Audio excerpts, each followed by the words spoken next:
Okay, so you want to own a poultry farm. Buy some chicks, feed them, collect the eggs or sell the meat, and watch the money roll in. Chickens are everywhere. People eat them every single day. How hard can it possibly be? Here is the reality. The global poultry industry generates hundreds of billions of dollars every year. Demand has never been higher, and yet poultry farms fail constantly. Experienced farmers with decades behind them go bankrupt. New investors pour everything they have into a flock and lose it in a single weekend. The business that looks the most straightforward from the outside is one of the most punishing from the inside.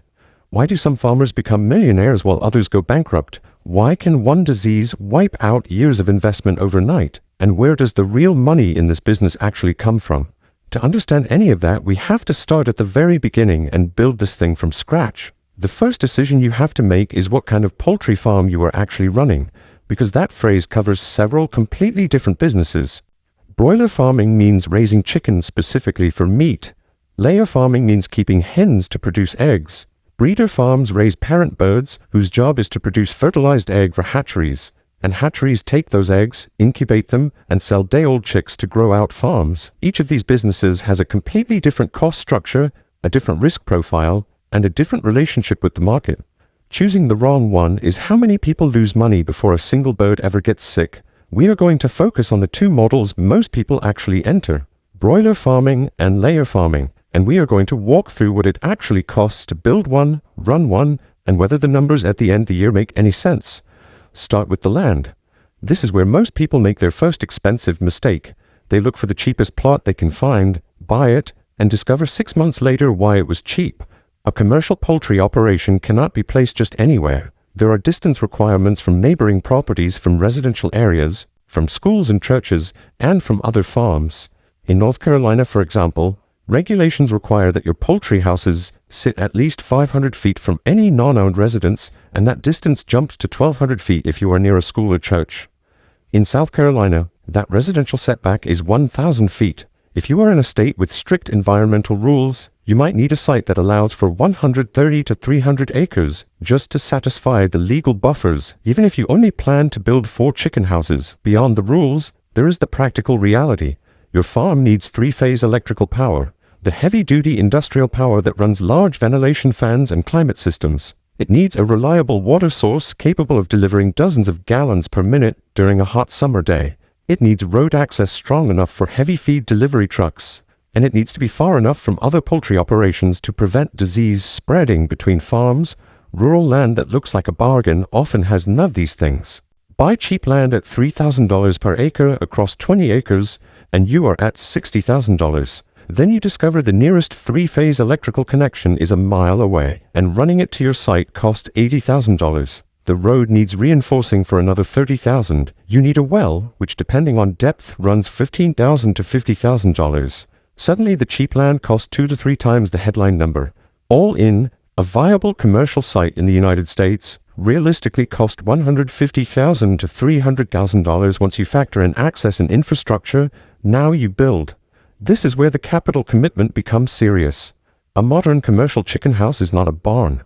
It is an engineered, climate-controlled building designed to keep thousands of animals alive and growing in conditions that do not occur naturally. Modern broiler houses in the United States are typically about 500 feet long and 40 to 50 feet wide. That is a building around 20,000 square feet, and you will not be running one. To get to a commercially viable operation, you need at minimum 4 of them. The housing itself costs between $20 and $30 per square foot to build to modern standards, including the foundation, insulation, and the sealed envelope. For 4 houses at 20,000 square feet each, that is 80,000 square feet of building. At $25 per square foot on average, you are looking at $2 million just in basic structure before you put anything inside. Then come the systems. Every house needs a tunnel ventilation system. These are large exhaust fans, typically 56 inches in diameter, installed at one end of the building.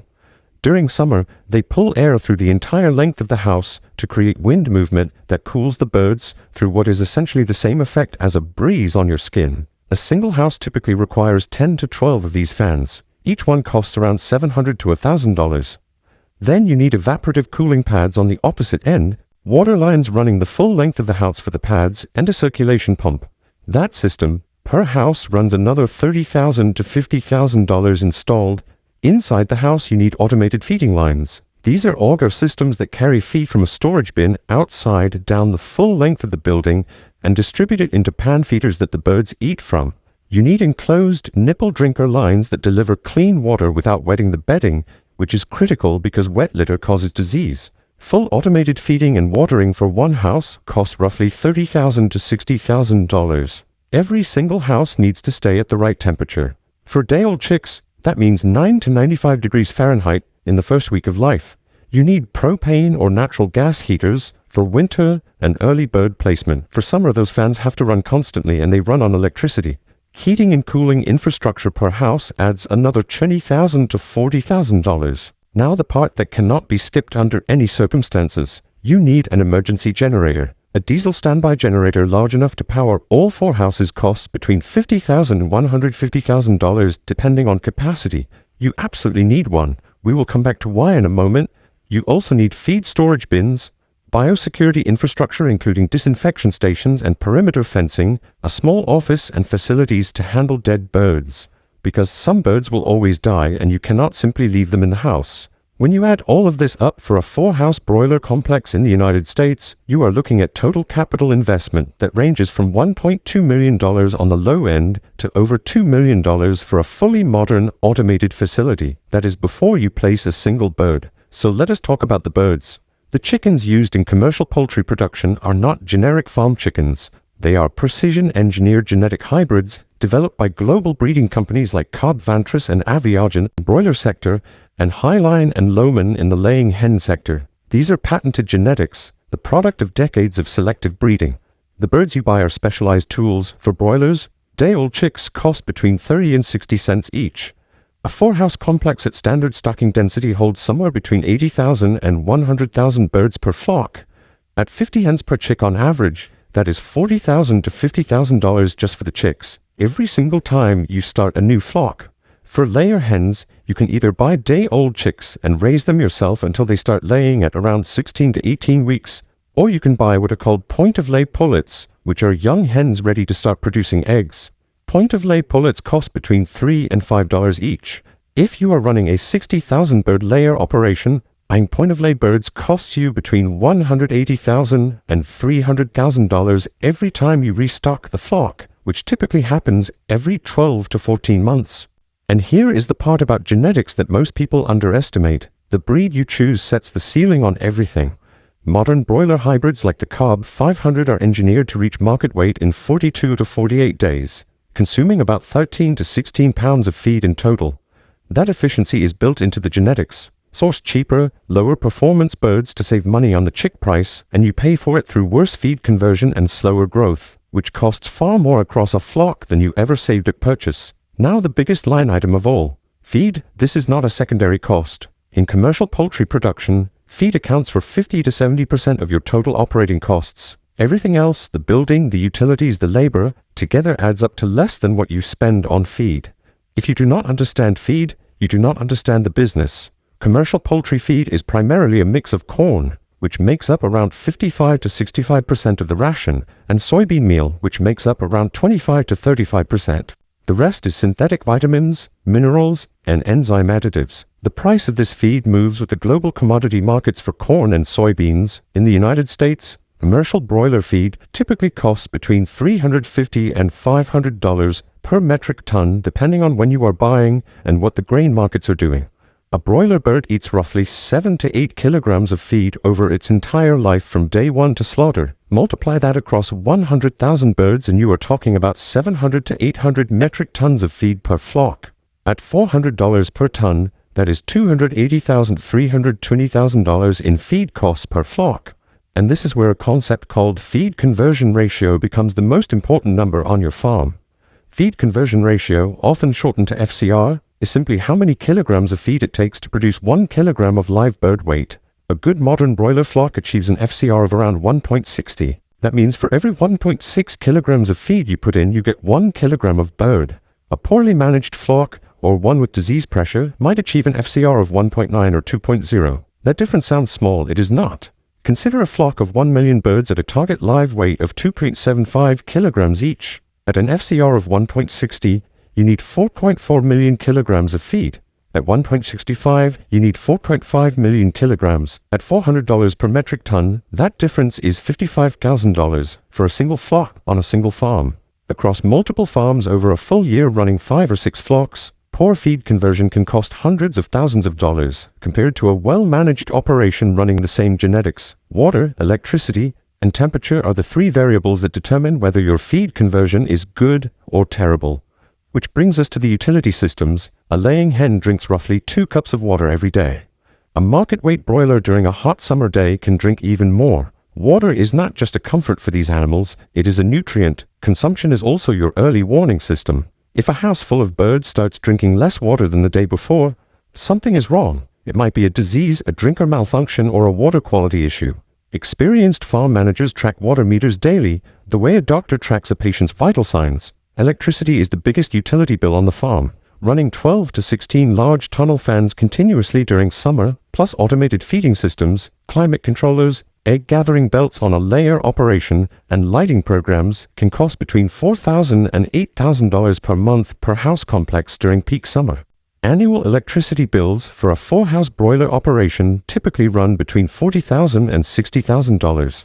Propane for heating adds another significant line in colder months. Brooding costs, meaning the extra heat required for the first 2 weeks when chicks need temperatures near 90 degrees, can add $5,000 to $10,000 per flock in winter conditions. Now back to that generator, because this is where we need to talk about what can go wrong in under 20 minutes.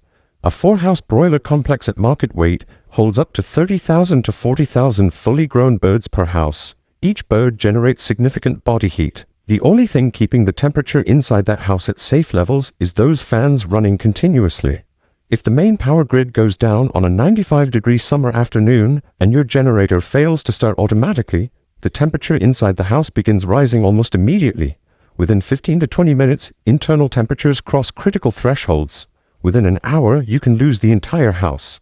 That is $800,000 to $1 million of live inventory per house, gone in less time than it takes to watch a movie. This is not a hypothetical, it happens. Power outages hit farms, generators fail. Experienced operators test their generators weekly and in some cases run dual redundant systems because a single failure event dwarfs years of maintenance spending.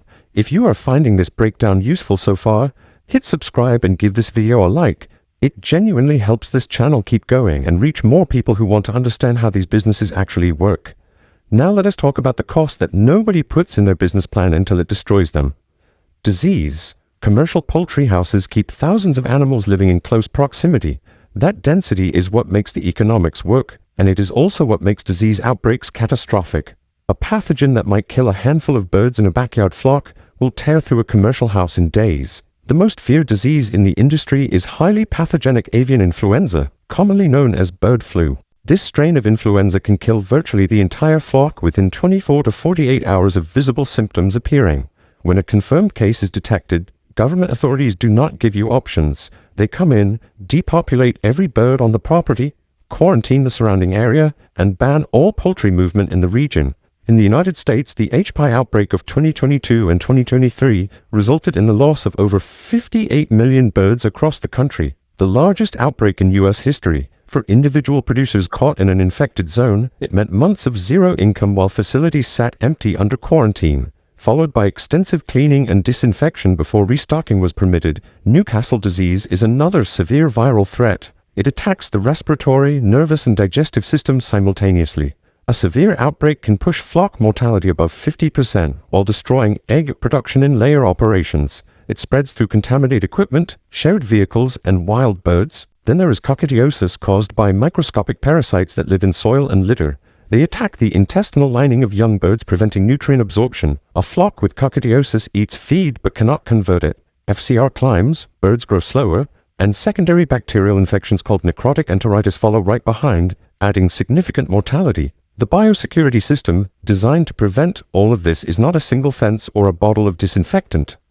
It is a set of protocols that applies to every vehicle, every person, and every piece of equipment that approaches the farm.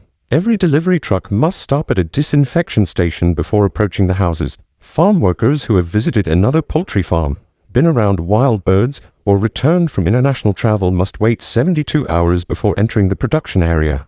Workers entering the houses change clothing and footwear completely, with full shower-in procedures at larger operations. Perimeter fencing keeps wildlife away. Dead bird disposal follows strict protocols to prevent pathogen spread. The cost of all this biosecurity is real, but it's modest compared to a single disease event. A comprehensive vaccination program covering infectious bronchitis, Marek's disease, Newcastle, and Gumboro costs only a few cents per bird. A single HPI outbreak forcing depopulation of 100,000 birds costs several $100,000 in immediate losses. Before you count downtime, cleaning, and months without income, the USDA offers cost-sharing programs reimbursing up to 75% of biosecurity infrastructure improvements for farms that implement approved prevention frameworks. Most experienced operators apply. It is not charity, it is federally backed risk management. Now let us talk about the money coming in, because eventually we have to. On a contract broiler operation, which is the most common entry point for new growers in the United States, the economics work differently from what most people expect. Under this model, you as the grower provide the land, the buildings, the utilities, and the labor. The integrating company, the processor like Tyson or Purdue or Pilgrims, provides the chicks, the feed, the veterinary support, and the technical oversight. They own the birds, you raise them. In return, you receive a payment based on how many square feet housing you have and how well your flock performs compared to other growers in your region. This is called a tournament payment system. The base pay per square foot per year for contract broiler growers in the United States typically falls in a range that translates to roughly $250,000 to $300,000 in gross annual revenue. For a 4-house complex of around 80,000 square feet, when all bonuses and adjustments are included, that number sounds decent, until you look at what comes out of it. Electricity and propane together run $48,000 annually on average. Labor, typically the owner-operator plus occasional part-time help for cleanouts between flocks, runs around $32,000. Maintenance, repairs, and biosecurity supplies add $20,000. Insurance and administrative costs add $15,000. Total annual operating expenses, roughly $115,000. That leaves you with operating profit of approximately $175,000 before you touch your debt. And here is the structural reality that the brochures never lead with. To build that 4-house complex, you borrowed somewhere between $1,200,000 and $1,500,000 from a lender. At a 15-year amortization on a farm loan, your annual debt payments, principal plus interest, run around $110,000. After debt service, you have roughly $65,000 left. Out of that, you need to set aside around $20,000 per year as a capital replacement reserve because equipment wears out, fans fail, feeding systems need overhaul, and the integrating company will eventually require housing upgrades to renew your contract. That leaves the owner of a $1.5 million facility, working 7 days a week, netting around $45,000 in a good year. USDA Economic Research Service data confirms this range. Median net farm income for U.S. broiler operators runs from $38,000 for smaller operations to around $107,000 for very large facilities. That is not poverty, but it is not the passive income story that poultry farming is sometimes sold as.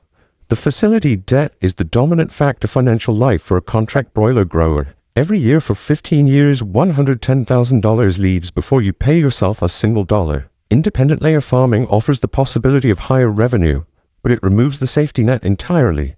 A layer operation running 60,000 hens produces roughly 55,000 dozens of eggs per week at peak production. At U.S. wholesale prices ranging from $1.20 to $2 per dozen in normal market conditions, that is between $66,000 and $110,000 per week in gross revenue, or $3.5 million to nearly $6 million annualized. Before those numbers excite you, consider that feed alone for 60,000 hens costs $900,000 to $1.2 million per year. A laying hen eats roughly 90 pounds of feed annually. Add housing debt, utilities, labor, and pullet replacement, and the net margin in egg production sits in a narrow band that can swing violently. In 2023, following the HPI outbreak that destroyed tens of millions of laying hens across the United States, wholesale egg prices surged to record highs, above $5 per dozen in some markets. Producers with birds in the ground made extraordinary profits, but when the national flock recovered, prices crashed back. Independent layer farmers who had taken on debt to rapidly expand during the high price window found themselves servicing that debt while prices collapsed. That is the volatility trap at the center of egg farming. Feed inflation hits this business the same way. In 2022, Corn prices hit 10-year highs following supply disruptions from the war in Ukraine, which is one of the world's largest grain exporters. Farmers who had not locked in feed prices through forward contracts